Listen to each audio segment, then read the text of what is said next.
Eyebrow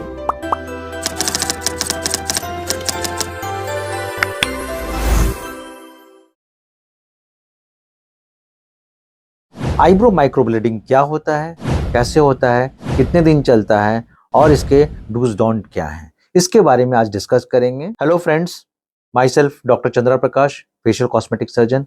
आज माइक्रोब्लेडिंग के बारे में हम चर्चा करेंगे। माइक्रोब्लेडिंग एक्चुअली सेमी परमानेंट मेकअप है और आईब्रो स्कल्प्ट करने के लिए बहुत ही अच्छा तरीका है, जिसको इजी वे में आईब्रो को इन्हांस कर सकते हैं, स्कल्प्ट कर सकते हैं और थिन आईब्रो को बोल्ड कर सकते हैं। जिनके हेयर्स कम है आईब्रो में, उनको फुलर हेयर दे सकते हैं और ये एक तरीका इल्यूजन क्रिएट हो जाता है माइक्रोब्लेडिंग से, जिससे कि और एस्थेटिकली इन्हांस हो जाता है।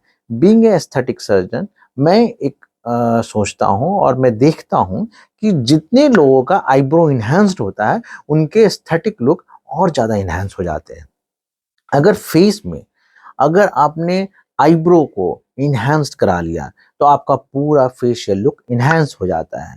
तो आईब्रो जो है बहुत ही इंपॉर्टेंट है। इवन जब उसको हम करेक्शन करते हैं, इवन बोटॉक्स से करेक्ट करते हैं, फिलर से करेक्ट करते हैं, या थ्रेड लिफ्टिंग करके लिफ्ट करते हैं, साथ साथ क्या है कि उसके साथ अगर आईब्रो माइक्रोब्लेडिंग कर दिया जाए और पाउडर ब्रो कर दिया जाए तो और ज़्यादा इन्हांस दिखता है। तो ऐसे सिचुएशन में आपको माइक्रोब्लेडिंग के लिए जाना चाहिए, जहाँ पर आपके आईब्रो जो हैं वो थिन लगते हैं, डल लगते हैं और ड्रूपी लगते हैं। तो कॉम्बिनेशन थेरेपी होगा तो बहुत ही अच्छा इन्हांस्ड लुक आएगा। तो इसके जो मेन एडवांटेजेस हैं वो है कि नेचुरल लुकिंग होता है। करने के बाद जैसे माइक्रोब्लेड कर दिया, उसके बाद लुक जो आता है नेचुरल आता है और स्क्लब्ड आता है।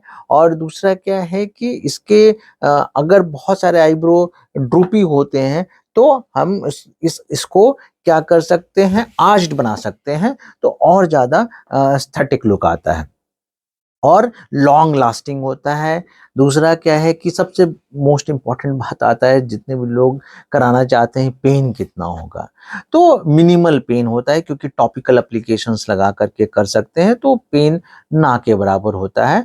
और उसके बाद का जो लुक आता है, इन्हांस्ड लुक आता है, वो अपने आप में ही देखकर खुशी मिलती है और आराम से ये 2 साल तक चल जाता है। उसके बाद अगर थोड़ा-सा भी, साल से 2 साल किसी-किसी को थोड़ा 19-20 कम ज़्यादा चलता है, लेकिन उसके बाद फिर से आप अगर लग रहा है कि पिगमेंट डल पड़ रहा है तो फिर से आप उसको फिल करा सकते हैं। और इसके जो पोस्ट केयर है वो उस पे ध्यान रखने की बात है, क्योंकि जनरली क्या होता है कि हम करा लिया उसके बाद पोस्ट केयर पे ध्यान नहीं दिए तो उतना रिज़ल्ट अच्छा नहीं आता है। जैसे कि जब भी प्रोसीजर्स कराने के बाद कंटिन्यूअस आप 1 वीक तक उसमें वैसलीन, पेट्रोलियम जेली लगाएँ और उससे क्या होगा, स्कैबिंग कम फ़ॉर्म करेगा। कभी चांस की बात है स्कैब फ़ॉर्म कर जाता है आईब्रो पे, तो लोग क्या करते हैं, इरिटेशन होने लगती है तो उसको स्क्रब करने लगते हैं। स्क्रब नहीं करना है, और स्कैब अगर फ़ॉर्म कर भी गया है तो उसको पिकअप नहीं करना है। तो क्या, कितने लोग क्या है उसको रिमूव करते रहते हैं, तो वो नहीं करना है। उस पे बेसिकली ध्यान रखना है और वैसलीन कंटिन्यूअस मोड पे लगाना है।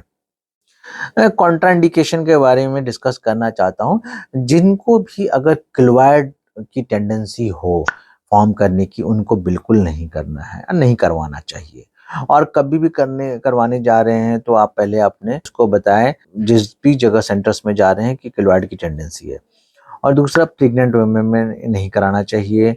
और बेसिकली जिन्होंने ऑर्गन ट्रांसप्लांट किया है, किन्हीं को एलर्जिक रिएक्शंस है, इरिटेशन ज़्यादा होती है, तो वैसे कंडीशन में नहीं कराना चाहिए। अगर सपोज दैट किसी को अगर वायरल है और ऑब्वियसली स्किन से रिलेटेड कुछ वायरल इन्फेक्शंस हो रखा है, तो ऐसे सिचुएशन में नहीं कराना चाहिए, उनको अवॉइड करना चाहिए।